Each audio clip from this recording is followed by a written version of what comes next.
Nah, terakhir saya ingin menyinggung sebentar ini. Ini lagu yang populer sekali, dikenal di mana-mana. Tombo Ati. Ini memang kalau untuk Indonesia, untuk Jawa itu Sunan Bonang dipandang yang membawa syair ini yang sekarang jadi lagu. Meskipun sebenarnya 5 hal yang disebut Tombo Ati itu sudah pernah dibahas oleh beberapa ulama. Misalnya yang terkenal sebenarnya syair ini berasal dari ulama yang bernama Syekh Ibrahim bin Ahmad atau yang dikenal dengan nama Abu Ishaq Al-Khawas, ulama dari abad ketiga Hijriah. Kemudian syair ini juga tentang 5 hal ini juga disinggung juga kalau teman-teman pernah membaca kitab Al-Adhkar. Jadi isinya memang indah. Obatnya hati dari kegalauan, dari masalah, dari kesumpekan hidup itu ada 5. Yang nomor 1, moco Quran lan maknane. Itu dalam naskah aslinya yang bahasa Arab bunyinya qiraatul Quran bitadabbur.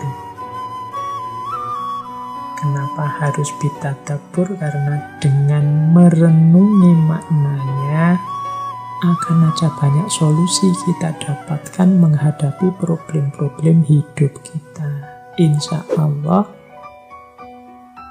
solusi-solusi itu akan bermanfaat. Makanya kalau hati sedang sumpek, sedang ruwet, ayo baca Al-Quran. Tapi plus maknanya juga. Kalau hanya membaca tanpa paham maknanya, yang manfaat ketentraman batinnya ada. Tapi lebih maksimal kalau bitadabbur. Nah, ada maknanya yang kemungkinan besar juga akan bermanfaat jadi solusi terhadap problem kita. Yang kedua, sholat wengi lakonono. Sholat malam lah, qiyamul lail. Qiyamul lail itu sebenarnya menjelaskannya mudah. Di situ ada ketenangan, di situ ada kedekatan dengan Allah. Ketenangan dan kedekatan ini penting saat kita menghadapi masalah. Yang ketiga, wong kang soleh kumpulono, mujalasatus sholihin. Kita ini lemah, kita ini banyak kekurangan, tapi kalau kumpul dengan orang-orang soleh, insya Allah kita juga ketularan cahaya dari mereka. Kita sedikit-sedikit akan mendapat percikan cahaya dari mereka yang menerangi hati kita yang sedang galau, sedang gelap. Kadang-kadang kan kalau kita jejer ulama tertentu, jejer para sholihin tertentu, ndak ngomong cuma jejer saja, kadang lihat fotonya saja, batin kita ikut tentram. Itu gunanya mujalasatus sholihin. Yang keempat, weteng engkang luwe, perut yang jangan kekenyangan, kalau bisa lapar. Kholaul badan. Orang yang kekenyangan itu biasanya susah untuk berpikir aktif. Kadang-kadang kita itu kalau habis buka puasa kebanyakan makan, tarawih itu kan ngantuk.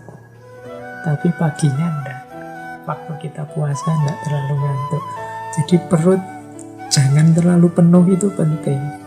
Demi apa? Aktivitas, kreativitas, sekaligus tirakat. Ini gandeng dengan yang terakhir, zikir wengi ingkang suwe, at-tadarru indas sahur. Di sepertiga malam yang terakhir, kita bermunajat mendekat ke Allah.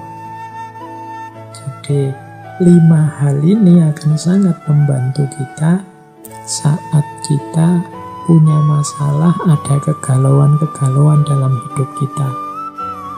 Termasuk hari ini nih kan kita sedang ada ujian berat dari Allah yang namanya pandemi COVID. Ayo kita hidupkan lagi 5 tips ini. Kita perbanyak ngaji sambil merenungi maknanya. Jangan lupa sholat malam. Berdekat-dekatlah dengan orang-orang yang soleh. Kemudian perbanyak puasa. Kosongkan perut. Dan yang terakhir, selalu ingat Allah, khususnya di sepertiga malam terakhir. At-tadarru' indas sahur. Nah, ini salah satu tinggalan dari Kanjeng Sunan Bonang yang ternyata juga masih banyak manfaatnya untuk kita hari ini.